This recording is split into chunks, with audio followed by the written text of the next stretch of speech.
Assalamualaikum warahmatullahi wabarakatuh. Maaf, suaranya lagi hilang. Manusiawi, semua orang dicoba sama Allah. Alhamdulillah, tidak pernah berhenti kita memuji Allah subhanahu wa ta'ala atas segala nikmat yang dilimpahkan kepada kita. Dan sebagai seorang muslim kita sangat yakin kalimat Alhamdulillah adalah kalimat mulia, penuh dengan berkah, mudah untuk diucapkan, dan dipastikan janji Allah tidak akan mungkin meleset, karena akan menjadi penyebab segala kebutuhan kita dan roda kehidupan di muka bumi ini akan dipenuhi olehnya. Selanjutnya kita panjatkan salawat dan taslim, salam hormat kita kepada manusia terbaik yang telah diperintahkan oleh Allah subhanahu wa ta'ala untuk mengucapkan salam hormat kepadanya dan dijadikan ibadah bagi orang-orang beriman, serta dibalas satu kali salam hormat dengan 10 kali tambahan rahmat. Maka sangat wajar Rasulullah memuji Allah. Alhamdulillah, kita selalu memanjatkan salawat dan taslim kepada Nabi besar Muhammad sallallahu alaihi wasallam. Kita masuk hadis 85 ya. Melanjutkan bedah buku kita Sahih Hadis Qudsi. Dan kita akan masuk pagi ini, semoga Allah berkahi, ke hadis nomor 85, hadis tentang syafaat. Dan syafaat artinya pertolongan. Di hari kiamat nanti hamba-hamba Allah ada yang dibolehkan untuk memberikan syafaat. Tetapi yang paling fokus atau yang difokuskan adalah syafaat Nabi Muhammad SAW. Belum memiliki syafaat dua, syafaat umum dan syafaat khusus.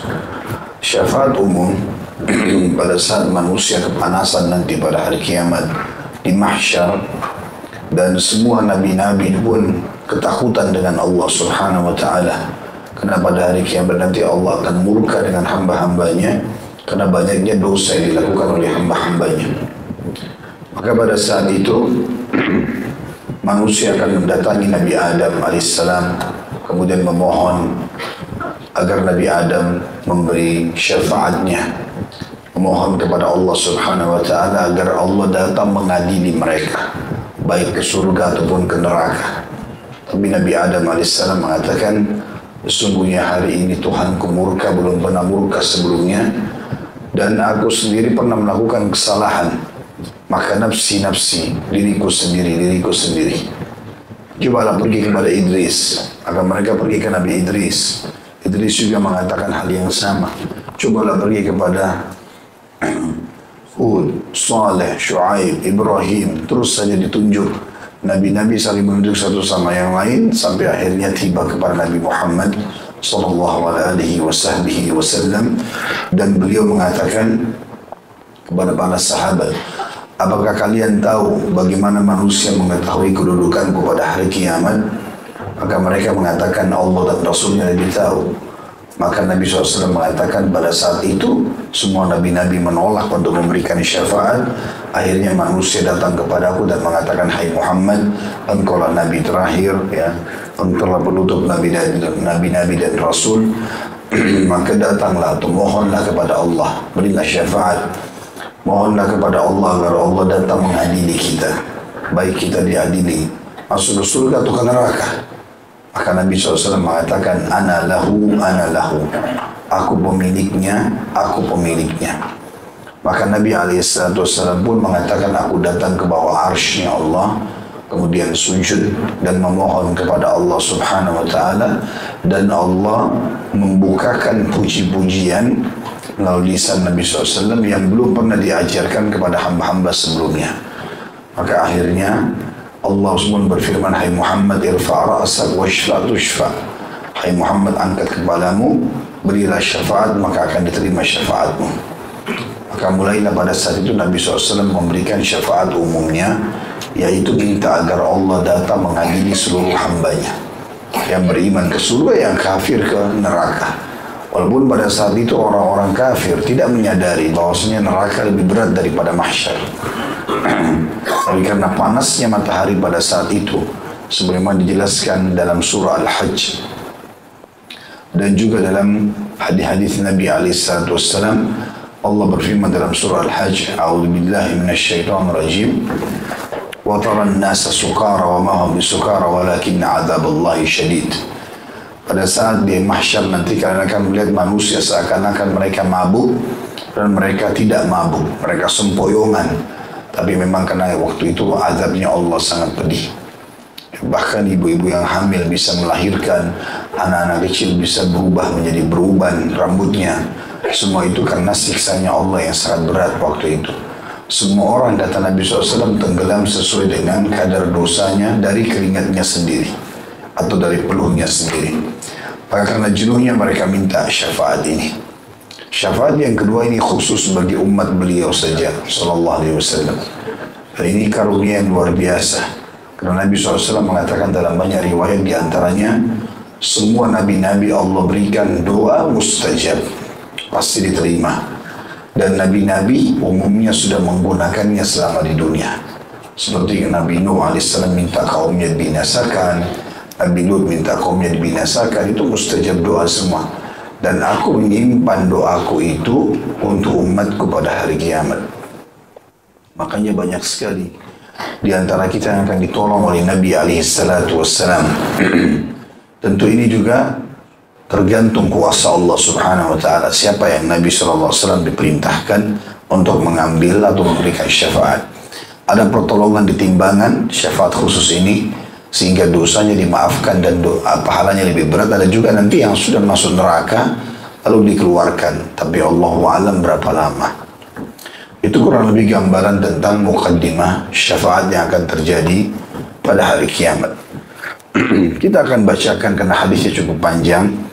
Dimulai dari hadis Ma'bad bin Hilal al-Anazi radhiyallahu anhu, beliau berkata, "Ijtama'na," itu ada tanda kurung, "nasun min ahli al-Basrah. Fadhahabna ila Anas bin Malik wa dhahabna ma'ana bi Thabit bunani atau bunani ilai yas'aluhu lana an hadits asy-syafa'ah.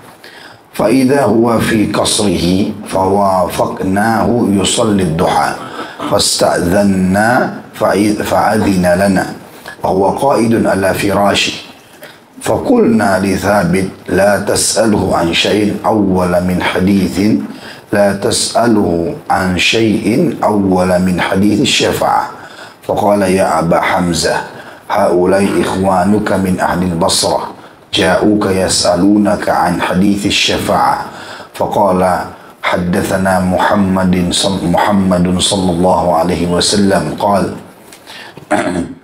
إذا كان يوم القيامة ماج الناس بعضهم في بعض فيأتون آدم فيقولون اشفع لنا إلى ربك فيقولون لست لها ولكن عليكم بإبراهيم فإنه خليل الرحمن فيأتون إبراهيم فيقول لست لها ولكن عليكم بموسى فإنه كليم الله فيأتون موسى فيقول لست لها ولكن عليكم بعيسى فإنه روح الله وكلماته فيأتون عيسى فيقول لست لها ولكن عليكم بمحمد صلى الله عليه وسلم فيأتوني فأقول أنا لها فأستأذن على ربي فيؤذن لي ويلحمني محاميد أحمده بها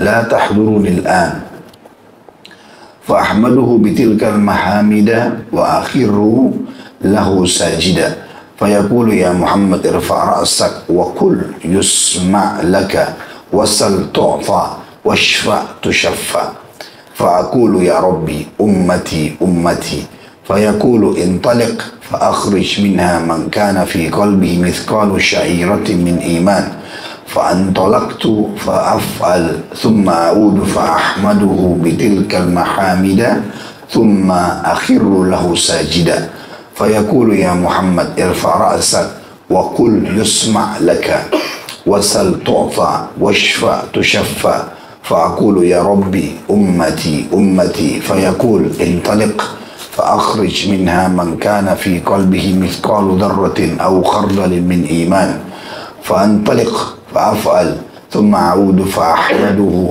بتلك المحامد ثم أخر له ساجدا فيقول يا محمد ارفع رأسك وقل يسمع لك وسل تعطى واشفع تشفع فأقول يا ربي أمتي أمتي فيقول انطلق فأخرج من كان في قلبه أدنى مثقال حبة خردل من إيمان فأخرجه من النار فأنطلق فأفعل فلما خرجنا من عند أنس قلت لبعض أصحابنا لو مررنا بالحسن وهو متوار في منزل أبي خليفة فحدثنا بما حدثنا أنس بن مالك فأتيناه فسلمنا عليه فأذن لنا فقلنا له يا أبا سعيد جئناك من عند أخيك أنس بن مالك فلم نرى مثل ما حدثنا في الشفاعة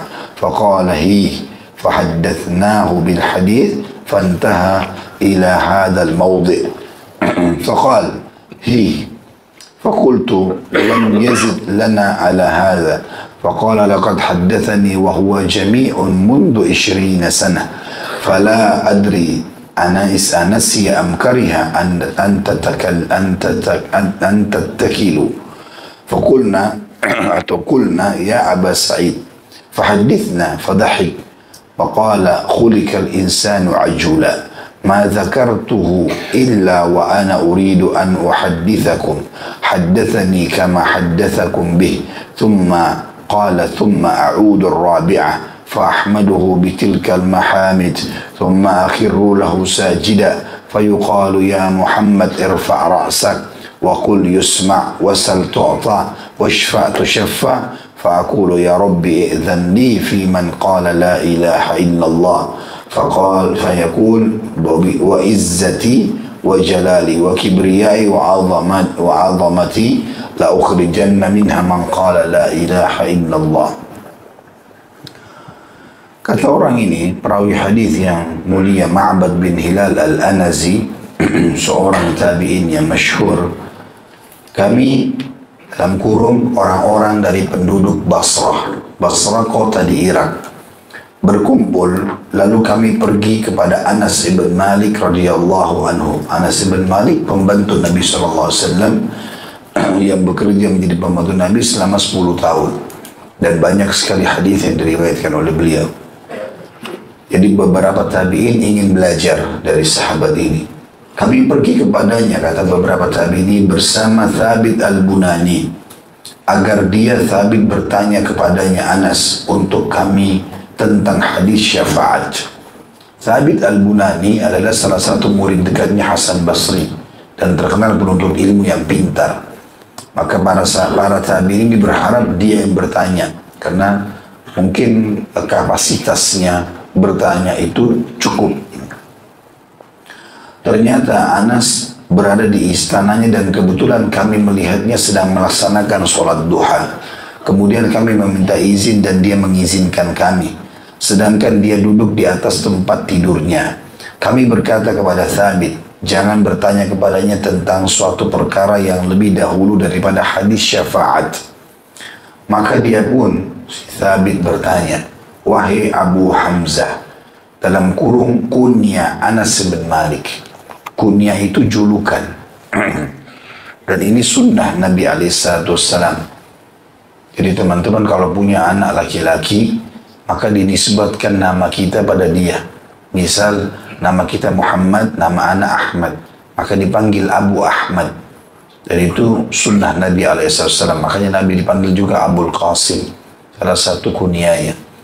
Dan orang juga kalau tidak punya anak boleh berkunyah.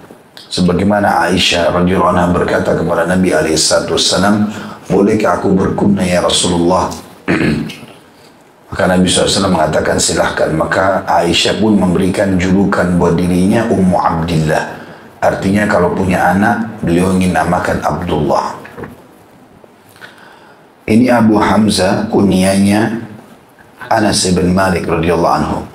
Mereka adalah saudara-saudaramu, kata tadi Thabit al-Bunani, dari penduduk Basrah, kota Basrah, datang kepadamu untuk bertanya tentang hadis syafaat. Dia menjawab, Muhammad sallallahu alaihi wasallam bercerita kepada kami. Saya akan cut sampai di sini dulu untuk kita sekalian ambil pelajarannya. Dari sini teman-teman pelajaran penting bahwasanya pentingnya setiap muslim datang dan belajar. Bapak Ibu di Indonesia ini sangat dimanjakan karena para ulama dan dai kita datang. Kalau di zaman dulu itu mereka yang didatangi. Jadi rugi sekali kalau tidak belajar. Ya. Kadang-kadang kami sudah luangkan waktu untuk datang, masih banyak yang tidak mau datang juga. Hanya dengan alasan ini waktu libur, masih mau tinggal di rumah, padahal ilmu itu harus didatangi. Bukan ilmu yang mendatangi. Kalau Bapak Ibu selalu berharap didatangi dan tidak mau belajar kecuali harus didatangi, maka tidak akan bertambah ilmu itu. Ini contoh bagaimana mereka mendatangi Anas ibn Malik, walaupun jauh dari kota Basra. Dari kota ke kota, jaraknya cukup jauh untuk menuntut ilmu. Dan mereka ingin bertanya, dan mereka mendahulukan orang yang paling layak untuk bertanya. Maksud dalam majelis ilmu, usahakan orang yang bertanya sesuatu memang orang yang punya ilmu juga. Minimal di antara 5 orang, misalnya ada 1 orang yang lebih layak untuk bertanya. Supaya pertanyaannya tidak kemana-mana. Dan sesuai dengan kapasitas dan kapabilitas yang dimilikinya. Tentu semua orang boleh bertanya, bukan tidak boleh. Tapi pertanyaan harusnya ringkas, padat, dan memang bertujuan untuk menemukan kebenaran. Ya, kalau itu niatnya, insya Allah Allah berikan pahala dari pertanyaannya. Kemudian selanjutnya, Anas bin Malik berkata, Muhammad SAW bercerita kepada kami, ketika hari kiamat terjadi, manusia berbaur satu sama lain. Lalu mereka mendatangi Adam seraya mengatakan, mintalah syafaat untuk kami kepada Rabb-Mu. Dia menjawab, Adam, aku tidak punya hak untuk itu. Tetapi temuilah Ibrahim, sebab dia adalah kekasih Ar-Rahman. Ar-Rahman salah satu nama sifat-sifat Allah. Mereka pun datang kepada Ibrahim, maka dia mengatakan, aku tidak berhak untuk itu. Tetapi datanglah kepada Musa, sebab dia adalah orang yang diajak bicara langsung oleh Allah. Mereka pun mendatangi Musa, lalu dia mengatakan, aku tidak berhak untuk itu. Tapi datanglah kepada Isa, karena dia adalah ruh Allah dan kalimatnya. Maksudnya ruh Allah yang Allah tiupkan ke rahim Maryam, ya, secara langsung, tidak melalui sperma. Mereka pun datang kepada Isa, maka Isa mengatakan, aku tidak berhak untuk itu. Tetapi datanglah kepada Muhammad SAW. Kemudian mereka mendatang kepadaku, kata Nabi SAW, maka aku mengatakan, akulah yang berhak untuk itu. Kemudian aku meminta izin kepada Rabbku, dan dia-nya besar kata ganti Allah, dan dia mengizinkan kepadaku, serta mengilhamkan kepadaku puji-pujian yang dengannya aku memujinya, yang tidak diberikan kepadaku sekarang ini. Aku memujinya dengan pujian tersebut dan aku menyungkur sambil sujud atau bersujud kepadanya. Dikatakan kepadaku, wahai Muhammad, angkatlah kepalamu, katakanlah, ucapanmu akan didengar, mintalah, permintaanmu akan dikabulkan.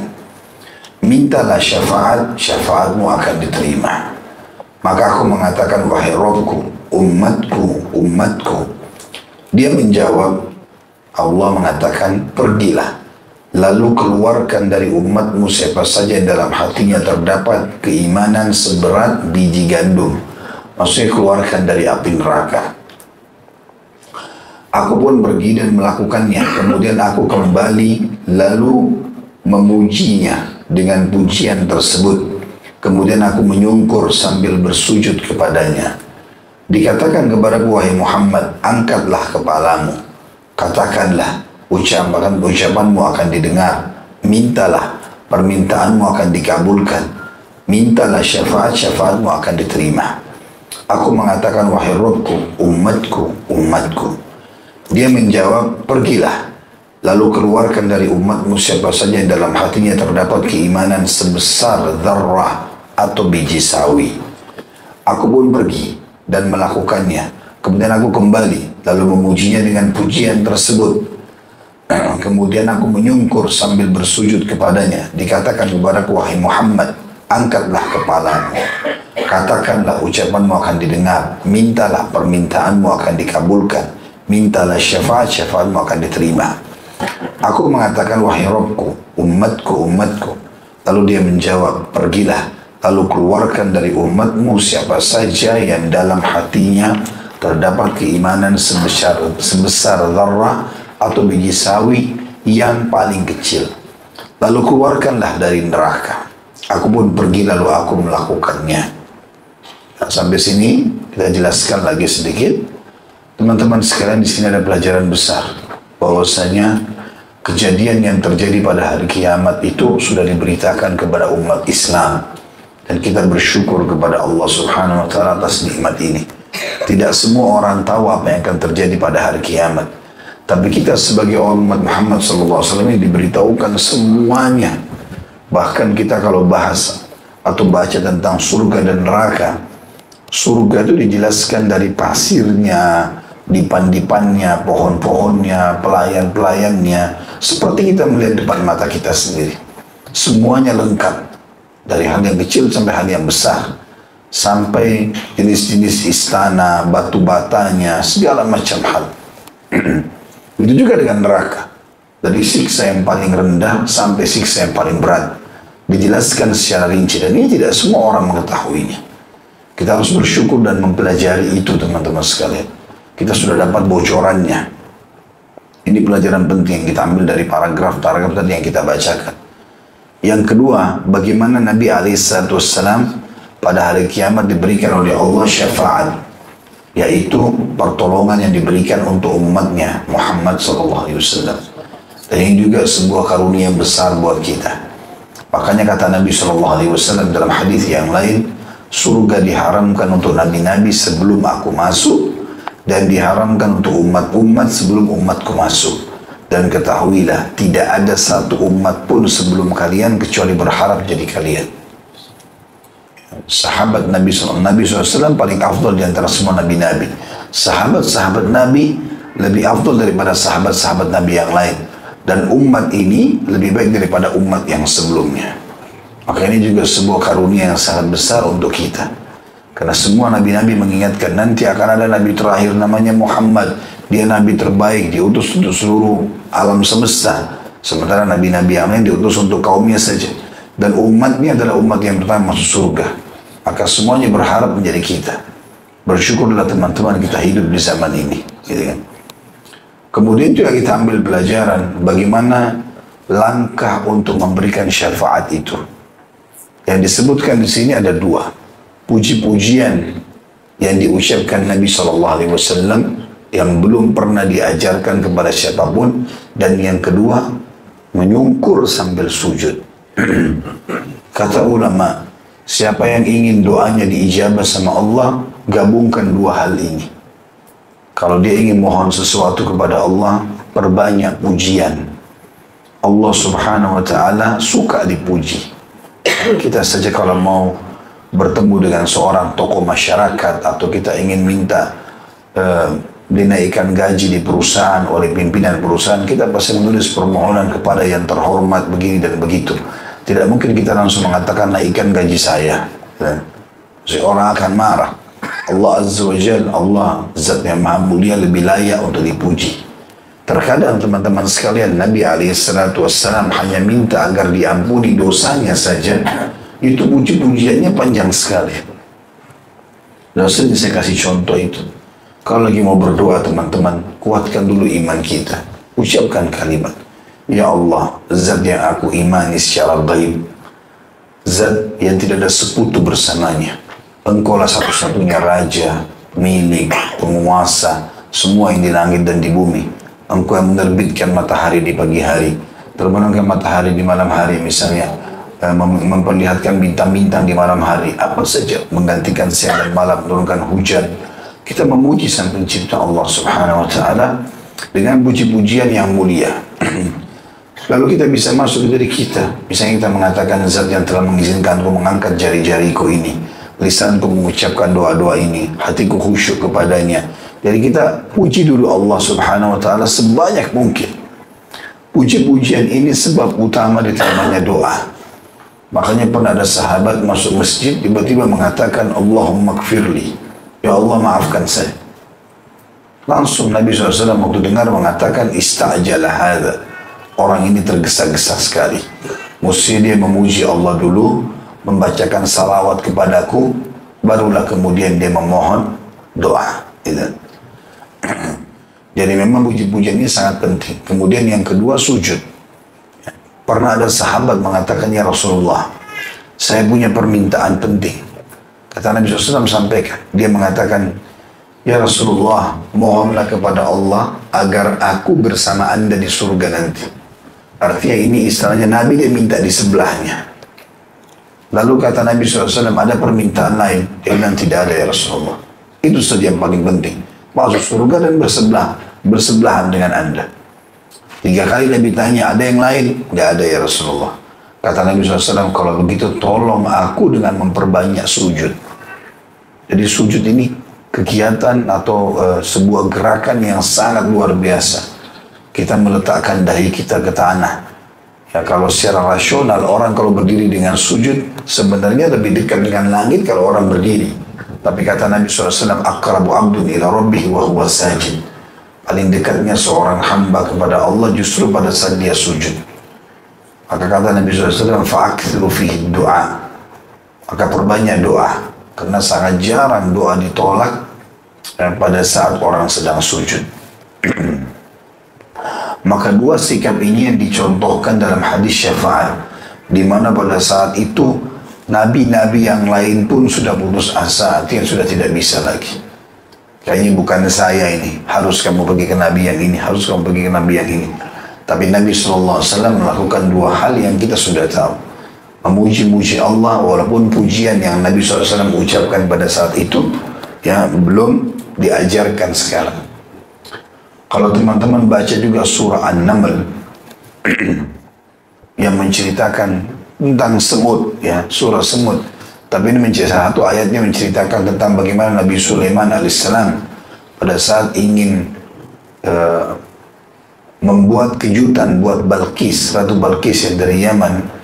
Maka mereka sudah mau menuju ke Palestina, ke tempatnya Nabi Sulaiman alaihissalam. Dan supaya mereka mau masuk Islam, dan Nabi Sulaiman ingin menguji dan mengetes kecerdasan Balqis yang terkenal, maka beliau bilang kepada orang-orang di sekitarnya, siapa yang bisa mendatangkan untukku singgasananya Balqis dari Yaman ke Palestina.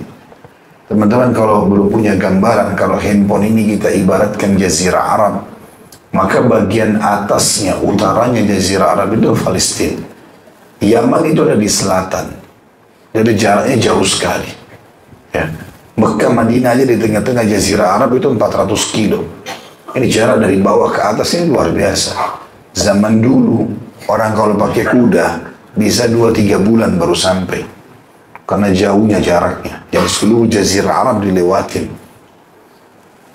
Maka kata Sulaiman alaihissalam, siapa yang bisa mendatangkan singgasana Balqis? Tapi cepat. Maka berkata Ifrit dari jin, dalam surah An-Naml dikatakan, maksudnya golongan jin yang paling kuat. Dia mengatakan, saya mendatangkan untuk anda sebelum anda berdiri dari kursi anda ini. Dulu ini berdiri sudah ada singgasananya Balqis. Dan saya sangat terpercaya, saya kuat dan bisa dipercaya. Maksudnya saya tidak akan ambil potongan apa, potongan tidak ada. Tapi ini kecepatan yang luar biasa. Duduk, Sulaiman duduk berdiri sudah ada singgasana Balqis, jarak yang 2-3 bulan pakai kuda. Tapi rupanya Nabi Sulaiman dalam ayat-ayat yang selanjutnya mengatakan saya ingin lebih cepat. Masih lama itu. Maka berkata salah seorang dari golongan manusia, tadi itu golongan jin, ini dari golongan manusia, kata ahli tafsir, ini adalah kerabat Nabi Sulaiman alaihissalam yang menghafal kitab Zabur pada saat itu. Ahli ibadah, dan dia suka sekali memuji-muji Allah. Dia mengatakan, wahai Nabi Allah, saya bisa datangkan buat anda sebelum mata anda berkedip. Belum berkedip sudah ada di depan mata, lebih cepat lagi. Karena Nabi Sulaiman mengatakan, baik silakan datangkan. Maka datang di depannya. Kata ulama tafsir disebutkan oleh Ibnu Katsir rahimahullah, Orang ini memuji-muji Allah dengan nama-namanya. Karena rutin dia puji Allah, ada di antara asma Allah, nama-nama Allah yang mulia, itu kalau diucapkan Allah ijabah. Maka dia bisa mendatangkan singgasana Balqis lebih cepat daripada jin-jin yang tadi, atau jin yang menawarkan Nabi Sulaiman duduk berdiri sudah ada. Itu semua kalau kita baca ke tafsirnya, itu karena puji-pujian kepada Allah Subhanahu wa ta'ala. Maka seringlah puji Allah ini. Ya, di antaranya kalau ada nikmat bersyukur, kalau kita kagum bilang Masya Allah, ya, Subhanallah, itu selalu kalau janjian Insya Allah selalu menggunakan nama Allah Subhanahu wa ta'ala, ini sangat mulia. Ya. Itu pelajaran juga yang diambil dari sini. Kemudian juga pelajaran yang lain diambil dari potongan paragraf tadi adalah bagaimana syafaat akan diberikan kepada Nabi SAW, dan sini syafaat khusus yang sedang dibahas. Makanya tadi di awal pembukaan saya jelaskan ada dua jenis syafaat. Ada syafaat umum untuk semua manusia dan jin diadili, atau makhluk diadili oleh Allah SWT. Karena Allah nanti hari kiamat akan mengadili semua makhluknya, termasuk kata Nabi SAW 2 ekor domba kenapa saling nanduk, ya. Kemudian syafaat khusus ini yang sedang dibahas, yaitu untuk umat Muhammad SAW. Kita akan dapat syafaat beliau, gitu kan. Dan syafaat ini sangat luar biasa karena dikeluarkan dari api neraka. Tetapi di sini perlu digarisbawahi, kata para ulama, Allahu a'lam berapa lama, ya, akan tinggal di neraka baru dikeluarkan. Karena ada hadis Bukhari yang lain, hadis sahih juga, itu Nabi SAW mengatakan, akulah orang yang pertama mengetuk pintu surga. Lalu dikatakan oleh penjaga surga, siapa engkau? Aku mengatakan Muhammad. Maka penjaga surga dari malaikat mengatakan, aku tidak diperintahkan membuka pertama kali kecuali untukmu. Lalu dibukalah. Setelah itu aku menemukan di hadapanku Al-Jabbar, Allah yang maha perkasa. Lalu aku sujud, tersungkur sujud, lalu memuji-mujinya. Ya, kemudian terdengarlah suara Allah mengatakan, hai Muhammad, angkat kepalamu, berilah syafaat, kau akan diberikan syafaat. Maka Nabi SAW mengatakan, umatku ya Allah. Maka Allah pun mengatakan, pergilah ke neraka, keluarkan siapapun dari umatmu yang memiliki kalimat la ilaha illallah, walaupun seperti koin dirham. Maka Nabi SAW mengatakan, aku pun masuk dan mengambil mereka. Ya, malaikat-malaikat membantu Nabi SAW untuk mengeluarkan umat-umatnya yang punya keimanan seperti koin dirham. Kemudian setelah itu aku kembali lagi dan aku sujud lagi kepada Allah. Lalu Allah mengatakan, angkatlah kepalamu, berilah syafaat, ya, maka akan diterima. Dia mengatakan, umatku ya Allah. Maka kata Allah SWT, keluarkan umatmu dari api neraka yang seperti memiliki keimanan seperti setengah koin dirham. Maka Nabi SAW pun mengeluarkan, lalu kemudian beliau kembali lagi mengulangi hal yang sama. Lalu Allah SWT mengatakan, keluarkan siapapun dari umatmu, ya, dari neraka yang memiliki keimanan seperti biji sawi. Setelah itu Allah pun mengatakan, masih tertinggal syafaatku. Lalu Allah Subhanahu wa ta'ala menggenggam satu genggaman dari api neraka yang mengeluarkan banyak orang. Bahkan Allah mengeluarkan orang-orang yang belum pernah punya amal soleh sedikit pun, yang akhirnya dilemparkan ke surga, ke sungai kehidupan di sekitar surga, dan mereka akan tumbuh seperti tumbuhnya tanam-tanaman di saluran air. Tidakkah kalian lihat yang kena matahari berwarna, ya, hijau, dan yang tidak kena matahari berwarna kuning atau kekuning-kuningan? Begitulah mereka akan tumbuh, sehingga mereka tumbuh sempurna seperti mutiara, dan mereka memiliki julukan Utaqa'ur Rahman, orang-orang yang telah diselamatkan oleh Zat yang Maha Pengasih. Kemudian selanjutnya teman-teman, saya baca lanjutan paragrafnya. Kemudian atau ketika kami keluar dari sisi Anas, kita kembali kepada Thabit Al-Bunani dan teman-temannya. Para tabi'in ini mengatakan, kami waktu keluar dari sisi Anas, kami sudah sampai memahami riwayat sampai di situ. Aku berkata kepada sebagian sahabat kami, bagaimana kalau kita menemui Al-Hasan Basri, dan dia Al-Hasan telah bersembunyi di rumah Abu Khalifah karena takut kepada Al-Hajjaj bin Yusuf Al-Thaqafi. Jadi Hajjaj bin Yusuf ini dulu perdana menterinya khalifah, zalim, suka bunuh orang, gak pandang bulu mau ulama, bukan ulama dibunuh sama dia. Ya. Maka orang ini mengancam semua ulama-ulama yang tidak sefaham dengan dia, termasuk Hasan Basri, ulama besar. Tapi akhirnya Hasan Basri sembunyi dari Al-Hajjaj. Ya. Jadi kalau ada seluruh umat-umat atau kaum sebelum umat Islam ini, kalau punya tokoh yang paling jahat, maka Hajjaj tokoh jahatnya umat Islam. Kenal sekali. Lalu kita ceritakan kepadanya tentang apa yang diceritakan Anas kepada kita. Kemudian kami menemuinya, saya menemui Hasan Basri dan mengucapkan salam kepadanya. Lalu dia mengizinkan kami. Kami katakan kepadanya, wahai Abu Sa'id, kami datang kepadamu dari saudaramu Anas bin Malik. Kami belum pernah melihat seperti apa yang telah diceritakannya kepada kami tentang syafaat. Al-Hasan mengatakan, ceritakanlah. Kami pun menceritakan hadis itu kepadanya hingga sampai pada tempat ini. Maksudnya tadi sampai terakhir akan dikeluarkan seperti biji sawi ya, dari keimanan dari api neraka. Lalu dia mengatakan, kata Hasan Basri, ceritakan lagi. Kami menjawab, dia tidak menambah untuk kami melebihi ini. Maka Al-Hasan mengatakan, sesungguhnya dia Anas bin Malik telah menceritakan kepadaku saat dia masih muda dan karena ingatannya kuat 20 tahun yang lalu. Aku tidak tahu apakah dia lupa atau tidak mau kalian menggantungkan diri pada syafaat Rasulullah SAW. Kami katakan, wahai Abu Sa'id, ceritakan kepada kami. Ia pun tertawa dan mengatakan, manusia diciptakan dalam keadaan tergesa-gesa.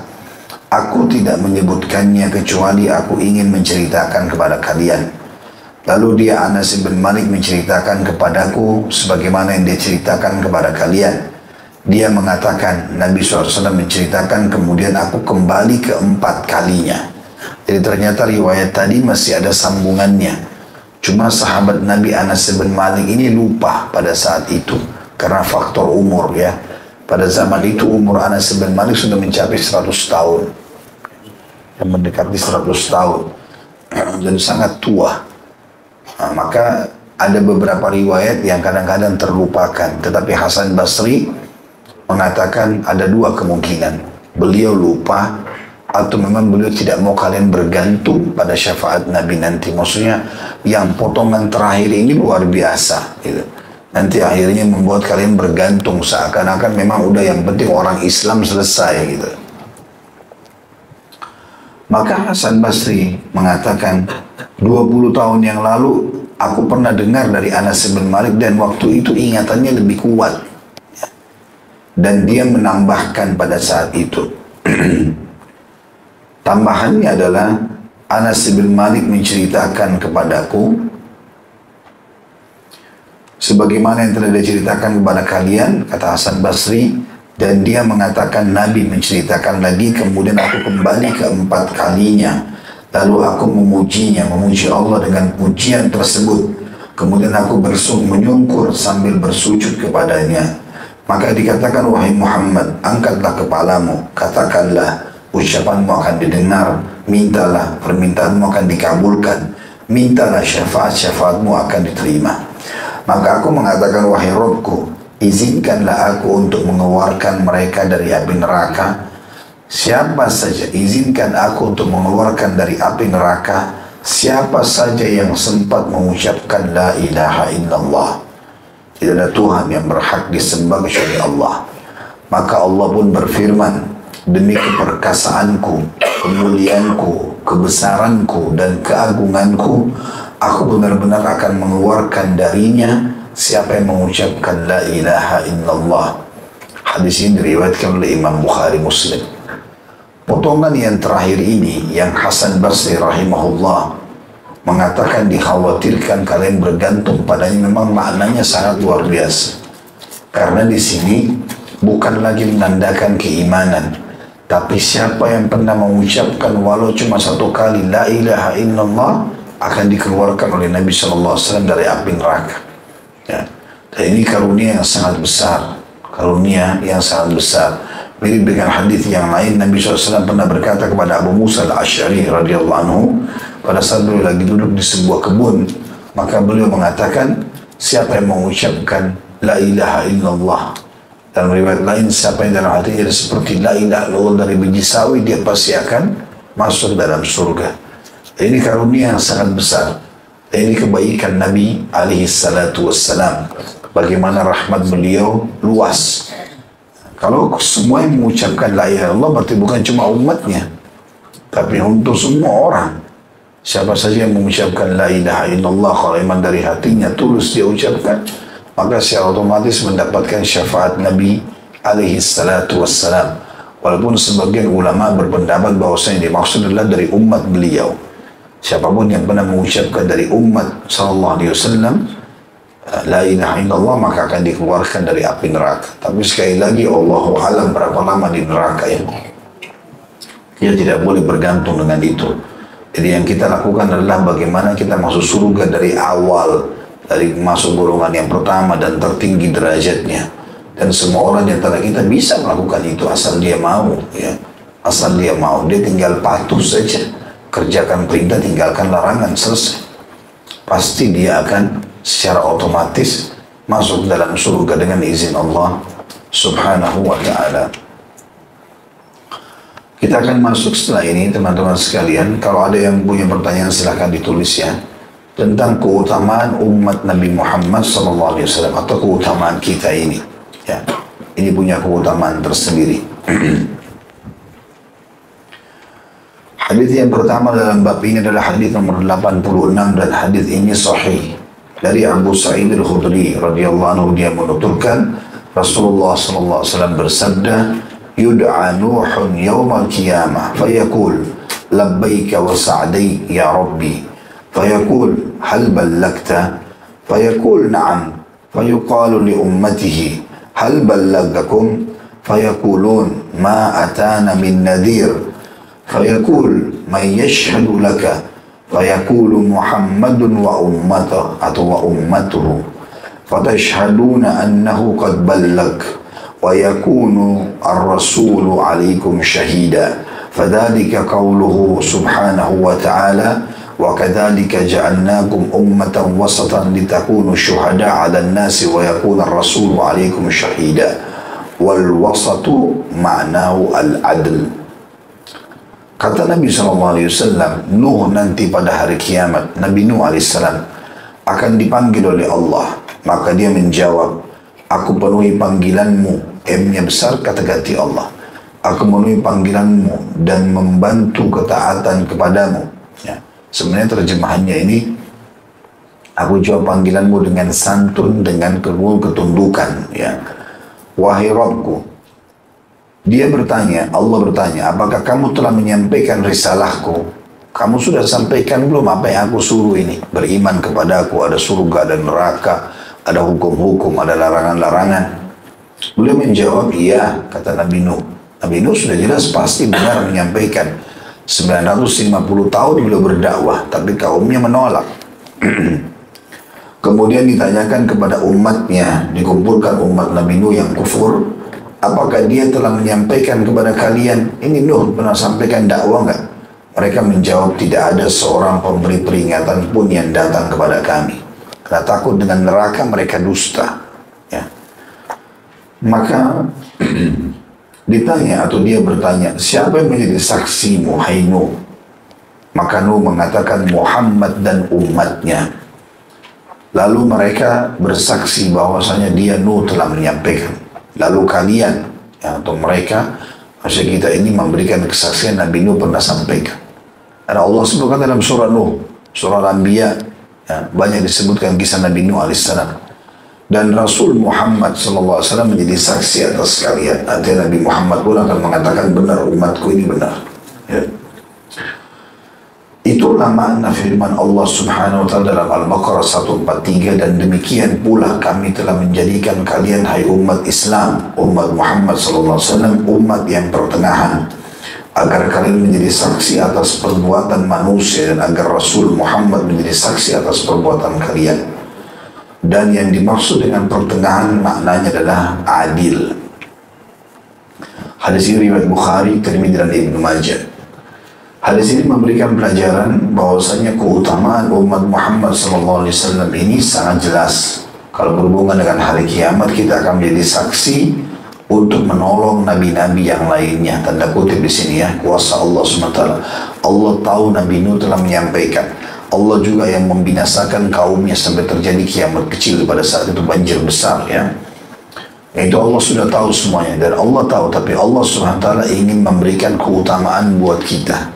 Orang-orang akan menyaksikan nanti pada hari kiamat kalau kita memberikan kesaksian bahwa Nuh telah menyampaikan dan itu dibenarkan oleh Allah Subhanahu wa taala, dibenarkan oleh Nabi Muhammad SAW. Dan dengan itu kaum Nabi Nuh telah tegak padanya argumentasi untuk masuk ke dalam api neraka. Hadis ini juga menjelaskan bagaimana Nabi kita Muhammad SAW memberikan atau memiliki kedudukan yang sangat tinggi. Jadi bukan cuma kita saja umatnya, tapi memang kita mendapatkan kemuliaan justru karena beliau alaihissalatu wassalam. Dan beliau membenarkan umatnya. Dan pembenaran ini kita mengatakan nanti pada hari kiamat semua kita dipanggil, tidak terkecuali semua umat Muhammad SAW.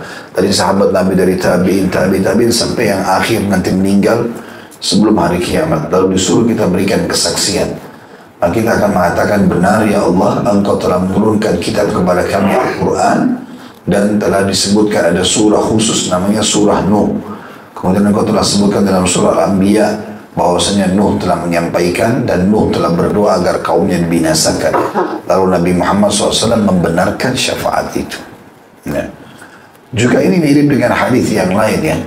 Pernah para sahabat Nabi melihat ada jenazah lewat di hadapan mereka. Lalu ternyata orang yang meninggal ini salah satu dari orang yang buruk. Ya. Dari kalangan orang-orang munafik. Maka para sahabat mengatakan, ini si fulan yang mati begini dan begitu, disebutkan keburukannya. Kata Nabi SAW, wajabat, telah terjadi apa yang kalian ucapkan itu. Kemudian lewat jenazah yang lain, sahabat Nabi mulia ahli ibadah. Kata para sahabat, ini fulan ini Masya Allah ibadahnya begini dan begitu. Maka kata Nabi SAW, wajabat, sudah benar apa yang kalian ucapkan. Nanti terjadi seperti itu. Ketahuilah, kalian adalah syuhadanya Allah di muka bumi. Syuhada artinya saksi-saksi Allah. Ya. Maka ini juga keutamaan umat Muhammad sallallahu alaihi wasallam. Juga pelajaran lain dari hadis ini adalah masalah keadilan. Ini hukumnya wajib diterapkan bagi setiap muslim. Baik buat diri kita sendiri, buat keluarga, buat lingkungan, adil. Tidak boleh tidak. Allah Subhanahu wa taala memerintahkan itu dan keadilan Allah luas sekali. Allah Subhanahu wa taala akan menghukum kadar perbuatan orang sesuai dengan kadarnya. Jadi misalnya ada orang dia pernah berbohong, dia tidak sempat taubat, Allah hukum itu. Tapi Allah dengan keadilannya tidak menghubungkan itu dengan masalah sholatnya, dengan masalah ibadah-ibadah yang lain. Kecuali ada dosa-dosa tertentu seperti kufur, ya, munafik, orang musyrik itu berbeda. Memang mereka menghancurkan seluruh amal-amal baiknya. Tapi kalau tidak, Allah Maha Adil. Kalau ada orang berbuat dosa, pernah ada sahabat mengatakan, ya Rasulullah, ada orang menzalimi saya, bolak-balik zalimi saya. Lalu kemudian saya mencaci maki mereka. Apakah saya dapat dosa dengan itu? Kata Nabi SAW, kalau betul apa yang kau caci makikan itu, artinya memang betul mereka salah dan kau marah dengan mereka, maka itu akan dipertemukan pada hari kiamat dengan dosa-dosa yang mereka lakukan. Kalau seimbang, maka selesai, kau tidak akan dapat apa-apa lagi. Mereka juga tidak dihukum lagi, karena cacianmu sudah membalas itu. Tetapi kalau cacianmu itu belum cukup dengan kadar dosanya mereka, maka engkau akan mengambil pahala-pahala mereka sesuai dengan kadar yang tersisa. Gitu. Ini maha adilnya Allah Subhanahu wa ta'ala. Jadi teman-teman kalau punya masalah sama orang lain, jangan cepat-cepat membalas. Karena balasan terhadap keburukan ini, itu sebenarnya aset untuk menambah pahala kita hari kiamat. Makanya para salafus saleh kalau ada menemukan ada orang menggibahnya, menggunjingnya, memfitnah, mereka malah tersenyum. Ya, di antaranya mereka pernah ada yang mengantarkan setangkai kurma kepada orang yang menggibahnya. Lalu dia mengatakan, engkau telah membagi pahalamu padaku, maka aku balas dengan setangkai kurma ini. Dan teman-teman, tidak ada orang yang luput dari gibah. Ada orang di antara kita sini yang hadir tidak pernah digunjing sama orang. Ada orang yang dari kita tidak pernah difitnah, tidak pernah ditipu. Semua orang lalui itu. Jadi bukan cuma kita. Dan tidak usah bilang kenapa bisa terjadi. Udah. Pahami poin penting teman-teman. Semua yang terjadi di muka bumi dari hal yang kecil sampai hal yang besar, itu teguran dari Allah untuk kita pribadi. Sebenarnya sederhana. Masalah apapun yang sedang kita hadapi teman-teman, kalau mau keluar, maka perbanyak istighfar dan bertobat kepada Allah. Karena Allah mengingatkan perbuatan salah kita melalui orang-orang itu. Nah, kita kalau bertobat kepada Allah, selesai semua. Allah selesaikan. Tidak usah kita habisin waktu, energi kita untuk mengkanter ini, mengkanter itu, gak ada gunanya. Sebenarnya itu peringatan dari Allah kepada kita. Kita istighfar, kembali kepada Allah, Allah perbaiki dengan sendirinya. Ada haknya orang di situ, kembalikan. Semua itu peringatan dari Allah SWT. Sebenarnya kata kuncinya adalah hubungan seorang hamba dengan Tuhannya Allah Subhanahu wa ta'ala. Hadis selanjutnya nomor 87, dan hadis ini juga sahih. Masih sama keutamaan umat Muhammad SAW.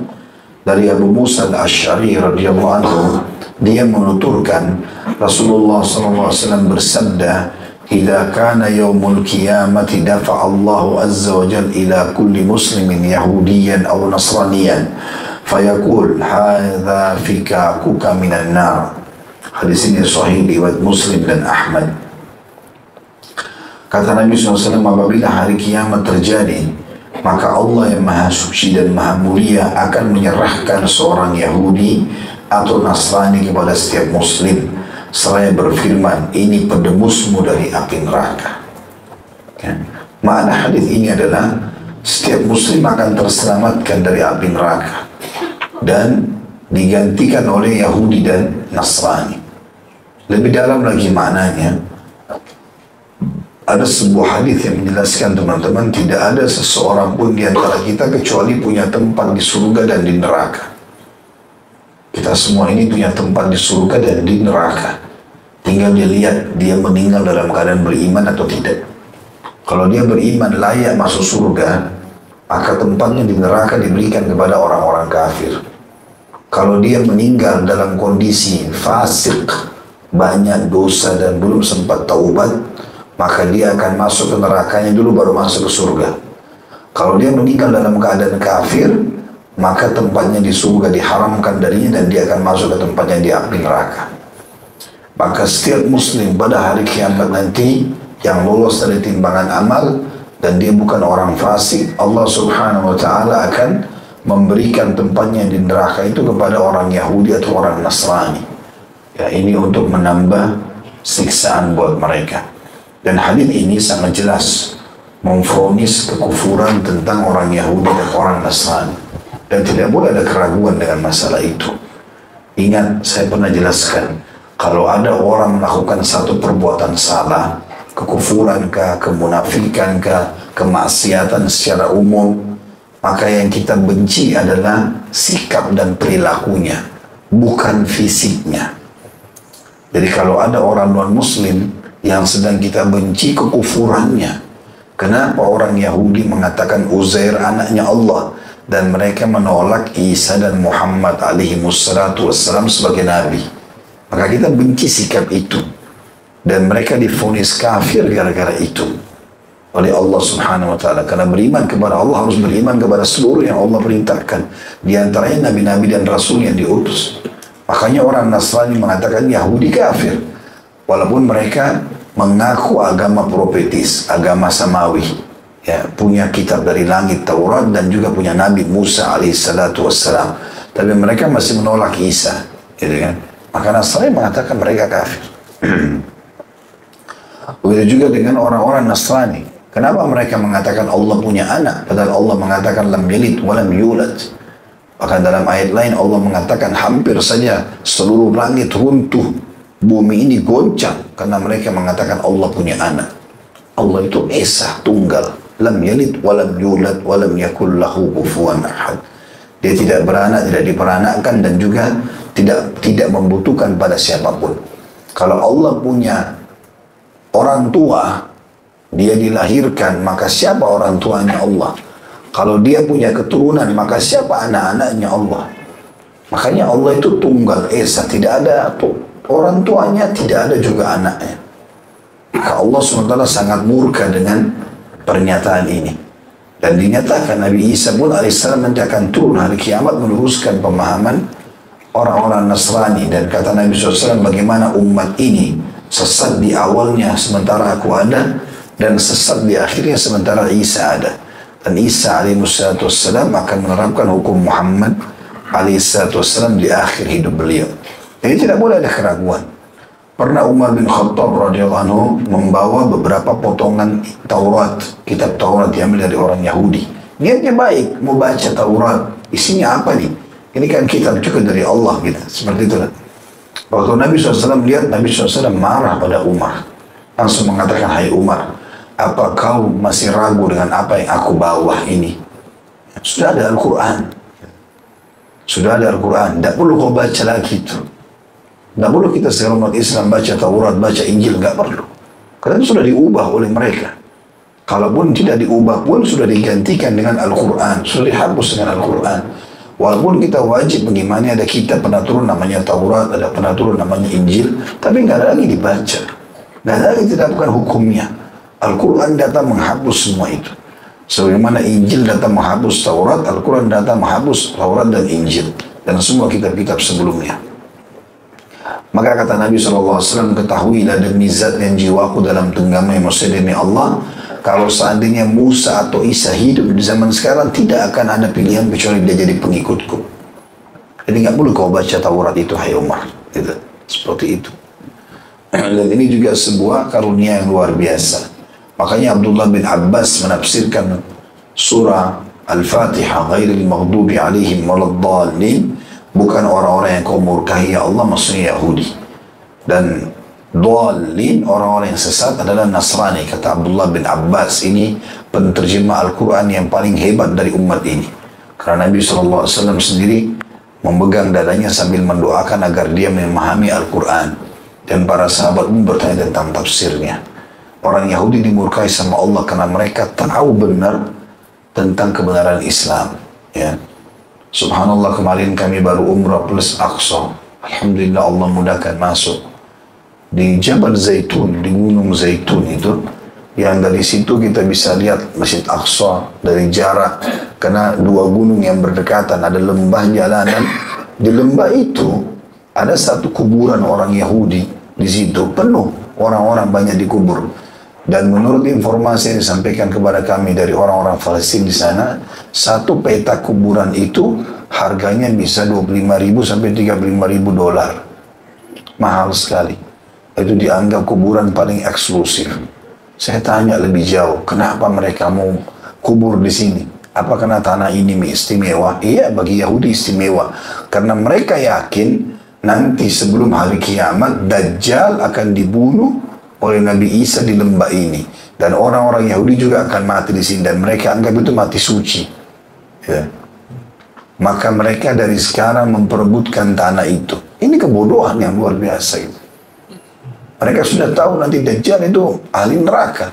Dan Yahudi jadi pengikutnya. Sebagaimana hadis Nabi SAW katakan. Pada saat nanti Dajjal dibunuh oleh Isa, maka tidak ada seorang Yahudi pun yang sembunyi di atas batu atau di bawah pohon, kecuali akan mengatakan, hai Muslim, ini Yahudi, bunuhlah dia. Jadi orang Yahudi itu tahu benar tentang kebenaran Islam, tapi mereka tidak mau ikuti. Mereka tidak mau ikuti. Sementara orang-orang Nasrani, kata Abdullah bin Abbas, dal itu sesat. Mereka mau mendakwakan ya, agama mereka, tapi mereka mengatakan Allah punya anak. Yang mana Tuhan sebenarnya? Dari Trinitas itu. Mereka semua anggap semuanya Tuhan. Yang ini bapak Tuhan, yang ini bundanya Tuhan, yang anaknya Tuhan, yang mana Tuhannya? Gitu kan? Tidak mungkin ada 3 Tuhan sekaligus. Tapi subhanallah kuasa Allah. Dan surah Al-Ma'idah menceritakan kepada kita tentang masalah itu. Surah Al-Ma'idah menceritakan di akhir-akhir ayatnya ya, bagaimana Isa alaihissalam nanti akan didatangkan hari kiamat dan Allah tanya dia, wahai Isa, a'anta qulta linnasi ittakhiduni wa ummi ilahaini min dunillah? Apa kau pernah mengatakan, hai Isa, sembahlah aku, jadikan aku dan ibuku sebagai Tuhan selain Allah? Nabi Isa mengatakan, tidak mungkin ya Allah. Ma qultu lahum illa ma amartani bi. Saya tidak mengucapkan kecuali yang engkau perintahkan. Anibudullah, ya, sembah Allah. Tidak ada sekutu bagi Allah. Nabi Isa sendiri nanti akan berkata begitu pada hari kiamat. Dia berlepas diri dari keyakinan-keyakinan mereka. Jadi memang Yahudi Nasrani salah. Dan tidak boleh kita ragu dengan itu. Yang kita bilang mungkin ada benarnya, nggak bisa. Kekufuran mereka nyata dalam Al-Quran. Ya, dan dalam sunnah Nabi SAW. Dan memang julukan kafir ada. Qul ya ayyuhal kafir. Jadi tidak usah diubah sekarang non-muslim apa segala macam. Nah, aneh-aneh. Ada saja yang supaya jadi kontroversial. Ya. Yang sudah turun 1400 tahun yang lalu, ayat lalu dikatakan tidak begitu. Dan ingat, kita di sini membenci kekufurannya, bukan fisik. Gak ada fisik. Abu Umar bin Khattab dulu benci Islam. Kekufurannya dibenci juga oleh Nabi SAW. Tapi setelah masuk Islam selesai urusan. Dia tinggalkan kesalahannya. Orang berlaku zina. Yang kita benci zinanya, bukan fisiknya. Kalau dia sudah berhenti tobat, selesai bagi kita. Ya, jadi kalau teman-teman ketemu di pengajian begini, dulu temannya waktu masih SMP, SMA, mungkin naudzubillah dulu dia nakal, suka mencuri, suka zina. Sekarang sudah tobat. Nggak boleh kita bilang, dulu kamu begitu. Itu dulu. Masa lalu orang. Dia sudah ubah, sekarang selesai urusannya. Islam tidak pernah lihat masa lalu orang. Karena tugas kita adalah mengeluarkan orang dari kesesatan kepada kebenaran. Jadi bukan membenci fisiknya, tapi kekufurannya. Makanya jihad pun dikumandangkan untuk memerangi sifat yang salah itu. Keyakinan yang salah. Kapan mereka tinggalkan keyakinan tersebut, selesai urusannya. Gitu kan? Waktu sahabat-sahabat Nabi menembus Persia, itu datang satu Arab Badui, sahabat dari padang pasir. Dia pakai di kepalanya kaleng-kaleng untuk jadi topi perang. Karena miskin, gak punya apa-apa. Orang-orang Persia, kudanya aja dilapis dengan emas. Maka waktu dia masuk, dia gak turun dari keledainya. Di jalan, di atas keledai. Lalu ditanya, mau apa kalian datang ini? Kata orang-orang Persia, ngapain datang ke sini? Kalau kalian butuh duit, kami kasih duit. Maka jawaban sahabat ini mengatakan dengan mulia, kami datang untuk mengeluarkan kalian dari penyembahan makhluk kepada penyembahan kepada Tuhannya makhluk itu. Kalian patuh, kami tinggalkan tempat kalian. Kami nggak butuh harta-harta ini semua. Kalian tidak patuh, maka tidak ada kecuali pedang kami di leher-leher kalian. Jadi kemuliaan memang karena agama Allah Subhanahu wa ta'ala. Itu yang dimaksud dengan makna hadis ini. Maka tidak boleh ragu dengan kekufuran itu. Tapi ingat, yang kita sedang ingatkan, dakwahi, benci hanya sifat kekufurannya, bukan fisik di sini. Ya, seperti itu memahaminya. Kita baca hadis yang terakhir ini ya dalam bahasan kita. Tentu kita akan lanjutkan nanti hadis 89. Kita baca sampai 88. Hadis ini sanadnya hasan dari Abu Musa al-Asy'ari radhiyallahu anhu. Dia menuturkan Rasulullah SAW bersabda, tuhsyaru hadhil ummatu ala thalathati asnaf. Sinfun yadkhuluna al-jannata bighairi hisab, wa sinfun yuhasabuna hisaban yasira thumma yadkhuluna al-jannah, wa sinfun yaji'una ala zuhurihim amthal al-jibal ar-rasiyat dhunuba fayas'alullaha anhum wa huwa a'lamu bihim fayaqulu ma ha'ula fayaqulun abidun min ibadik fayaqul hattuha anhum waj'aluha 'ala al-yahudi wan nasara wa adkhiluhum bi rahmatil jannah. Diriwayatkan oleh Al-Hakim. Umat ini akan dikumpulkan dalam 3 golongan nanti pada hari kiamat. Kalau yang tepatnya makna yuhsyar itu dibangkitkan nanti hari kiamat ya. 3 golongan. Golongan yang pertama, dan kita memohon kepada Allah SWT semoga kita termasuk ini. Ya, kata Nabi SAW, yang pertama golongan yang masuk surga tanpa hisab. Nggak ada lagi timbangan amal.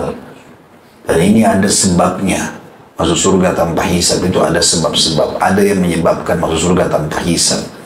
Yang pertama tentu para nabi-nabi, udah jelas. Kemudian para syuhada, orang yang mati syahid. Karena kata Nabi SAW, orang yang mati syahid diampuni semua dosanya, kecuali utangnya. Ya. Yang ketiga, orang yang banyak cobaannya di dunia dan dia sabar. Cobaan. Jadi teman-teman kalau datang cobaan, jangan bilang, cobaan belum selesai, datang lagi cobaan nih. Justru itu ada kemuliaannya. Orang kalau dalam cobaan, teman-teman, pembersihan dosanya maksimal. Dan dia otomatis menghabiskan umurnya dalam ketaatan. Kita kalau lagi sakit, kita jadi berhenti berbuat dosa. Gitu kan? Orang pun kalau nakal, na'udzubillah, ke diskotek segala macam. Kalau dia lagi sakit, demam, meriang, temannya telepon, dia nggak mau pergi. Cobaan itu memberhentikan orang dalam dari kemaksiatannya, gitu kan? Dan membuka pintu supaya orang itu kembali. Berapa banyak orang begitu? Nanti tabrakan, baru dia sadar. Nanti buta matanya, nanti begini dan begitu. Ada seseorang syekh mendatangi satu rumah sakit di Riyadh. Ada anak muda, kakinya patah. Sudah 20 tahun di rumah sakit. Ya, sudah 20 tahun dirawat. Ya. Maka syekhnya masuk melihat dan mendengar kisahnya 20 tahun di rumah sakit. Luar biasa. Lalu syekhnya mengatakan, sabarlah begini dan begitu. Anak muda itu senyum. Sambil mengatakan, Syekh, alhamdulillah kaki saya patah begini. Kata syekhnya, kenapa kau katakan itu? Dia bilang, Syekh, Anda perlu tahu, sebelum saya tabrakan ini, dulu saya orang jauh dari agama. Tidak pernah ibadah, nggak pernah kenal Allah, foya-foya seperti anak-anak muda umumnya. Tapi justru setelah saya tabrakan, saya masuk rumah sakit, awal-awalnya saya luar biasa, susah menerimanya. Tapi lama-kelamaan karena cobaan ini berat, saya mulai kembali ke jalan Allah. Dan perlu Anda tahu, justru karena sakit ini, saya jadi sholat 5 waktu, saya jadi hafal 30 juz Al-Quran. Karena di rumah sakit saya hafal terus Al-Quran. Justru ini kebaikan buat saya. Jadi cobaan yang datang itu sebenarnya meringkas umur kita di dalam ketaatan. Nggak ada waktu untuk buat dosa. Makanya kata Nabi SAW, seorang mukmin diuji di dirinya, di keluarganya, di hartanya, sampai dia dan keluarganya bertemu dengan Allah tanpa ada dosa sedikit pun. Ini bisa masuk surga tanpa hisab. Ya, kalau kita memahaminya, kita bisa menangkap pesan ini tentunya. Golongan yang selanjutnya, yang kedua adalah golongan yang masuk surga dengan hisab yang mudah, kemudian masuk surga. Artinya tetap ada ditimbang amal baik, amal buruk, tapi karena amal baiknya lebih berat, maka dia masuk surga. Ya, ini juga ada. Yang ketiga, golongan yang datang dengan membawa di atas punggungnya dosa-dosa seperti gunung yang kokoh. Ya. Lalu Allah bertanya tentang mereka, padahal dia, Allah, dia besar, kata ganti Allah, lebih tahu tentang mereka. Siapakah mereka? Ya, mereka menjawab. Jadi Allah tanya, orang-orang yang datang ini gunung-gunung banyak. Allah tanya kepada para malaikat, siapa orang-orang ini? Padahal Allah lebih tahu. Tapi Allah memang menanyakan masalah itu kepada para malaikat.